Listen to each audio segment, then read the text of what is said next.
Fatos Nano ishte dhe mbeti kampioni i lirive politike, kampioni i demokracisë institucionale, ishte njeriu që historia i dha një mision të jashtëzakonshëm për të ngritur nga gërmadhat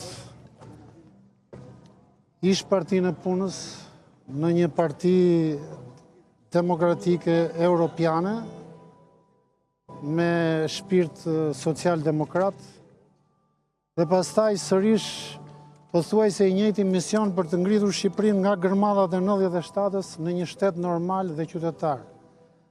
Ishte dhe mbeti një politikan i një qytetarie dhe intelekti thuajse të pakonkurrueshëm, që përballoi me një shpirt fisnik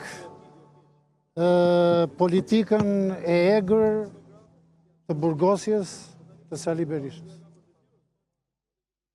Fatos Nano ishte një patriot i madh, ishte ai që jo vetëm ringriti shtetin e rënë në 97-ën, por i dha shpirt çlirimtar edhe armë UÇK-s.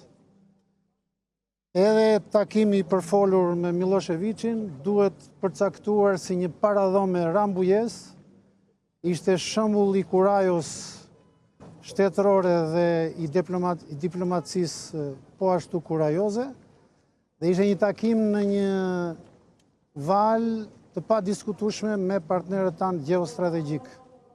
Thash dhe njerë, ishte paradhoma e rambujes. Faleminderit.